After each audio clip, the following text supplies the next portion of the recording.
अहो असं काय करता? कन्यादान आहे, कन्यादान तरी करू दे. तू हद्द केली आहेस मंदा.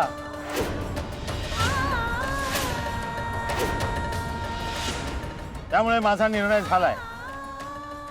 स्वानंदी, समजाव ना बाबांना. कन्यादानाचं पुण्य तरी मिळू दे ग मला. कन्यादान करायला भाग्य लागतं. आणि तेच भाग्य तुझ्या नशिबी नाहीये मंदा.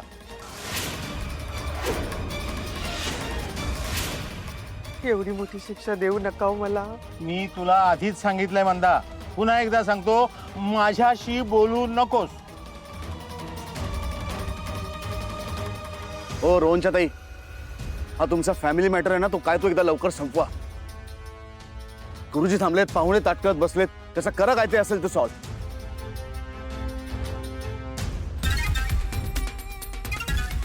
नाटकं बघा कशी चालली. बाबा बाबा बघा ना, किती झालं तरी स्वानंदीची आई आहे ना. कन्यादानाला बसायला देत नाही. लोक काय हो आपल्याला नावं ठेवणार नाही ना, म्हणजे आपल्याला लाज आणतात हे लोक. कधी संपणार आहे त्यांची नाटकं कोणास ठाऊक. मला काळजी वाटते आई तुमची, म्हणून बोलते मी. या सगळ्याचा किती त्रास होतोय तुम्हाला म्हणून बोलते हो, बाकी काही नाही. चला आता.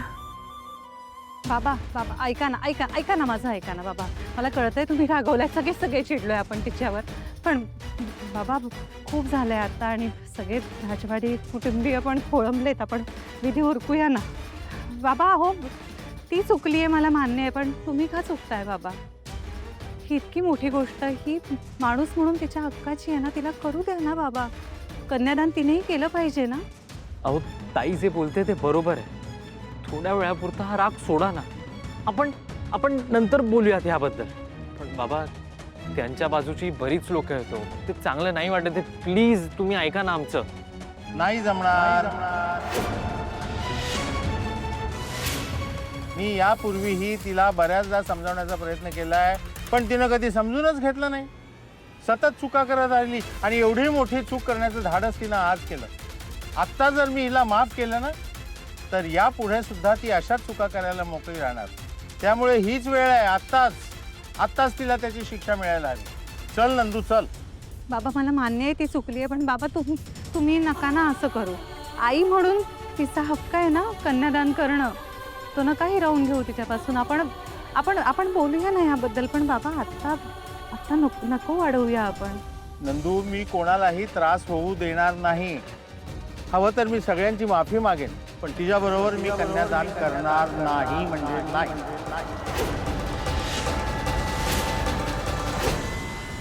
यजमान लवकर या, उशीर होतोय. चल तू चल. बाबा ऐकून बाबा.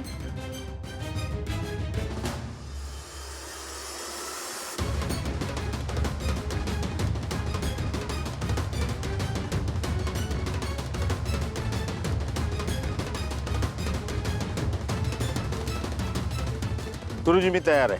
पण तुमच्या पत्नी?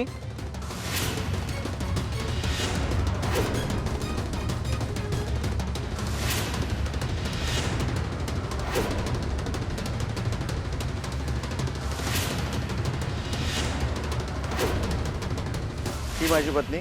गुरुजी विधीला सुरुवात करा. माफ करा समर साहेब, आजच्या दिवसात मी दुसऱ्यांदा बोलतोय. परमेश्वर कृपेने असं घडलं नसताना तर खूप बरं झालं असतं, पण माझंच मागच्या जन्मीचं काहीतरी कर्म असणार. पण मी तुमची माफी मागतो आणि तुम्हाला अगदी आश्वासन देतो की यापुढे आमच्याकडून तुम्हाला कसलाही त्रास होणार नाही. ठीक आहे, मी पहिल्यांदा मंत्र म्हणेन, त्यानंतर मी तुम्हाला त्याचा अर्थही सांगेन. माझ्या मागाहून तुम्ही तो मंत्र म्हणायचा आहे. हो चालेल. म्हणा. धर्म प्रजा सिद्ध्यर्थम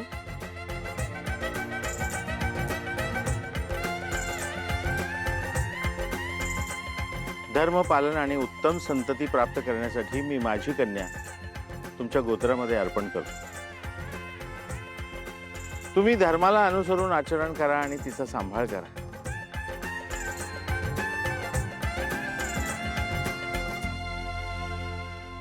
पुढचा मंत्र वधूच्या आईने म्हणायचा असतो. गुरुजी, तो मंत्रही मीच म्हणणार आहे.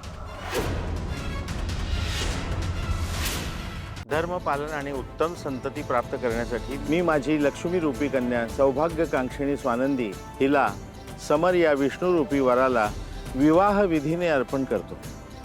आता तुम्ही म्हणा ओम स्वस्ती म्हणजे मला मान्य आहे.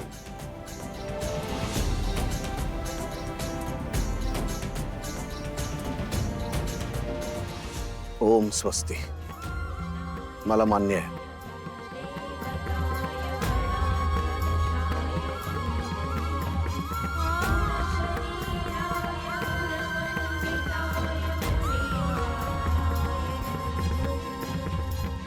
आता या अक्षता एकमेकांच्या डोक्यावर टाका.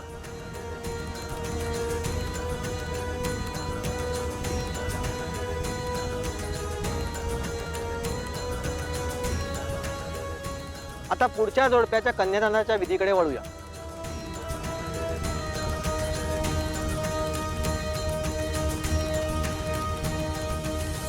मुलीच्या वडिलांना बोलवा.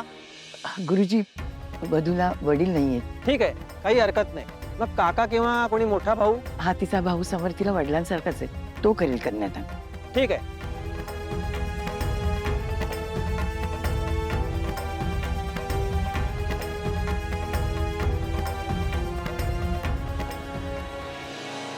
अभिनंदन, तुझा संसार सुखाचा हो.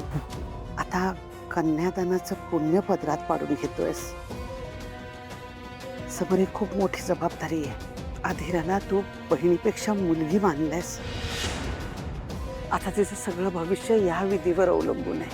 तिचा हात ज्याच्या हातात दिलायस त्या घरात काय काय चालतं हे गेले काही दिवस आपण सगळेच बघतो आहोत. तरी असताना तू अधीराचा हात रोहनच्या हातात दिलायस. विचार करून करस.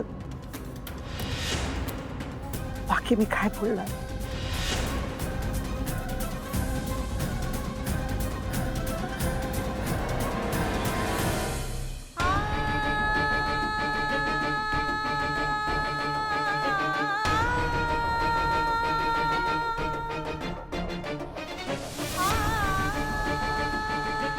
मम्मा रडू नको तो प्लीज. प्लीज नको लावूस मला. तुझ्यामुळे झालंय सगळं, तुझ्यामुळे झालंय. ऐक नाही मम्मा, सॉरी मी नाही करणार. पण का गेलीस तू हे सगळं असं? तुझ्यामुळे झालंय सगळं. मूर्ख बावट, कुठली अक्कल शून्य. सगळं जमून आणलं होतं ना मी. देणार होतं ना आपण त्यांना त्याचे पैसे परत. सगळं मनासारखं केलं होतं ना मी. मग का तुम्ही त्याचा घडा टाकलात मध्ये येऊन?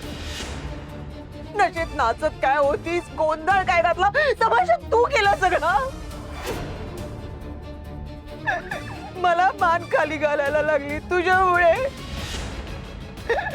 एवढा मोठा माझा अपमान झाला तुझ्यामुळे. चालती हो इथून, मला तोंडही नाही बघायचं. तुझं जाग इथून तू.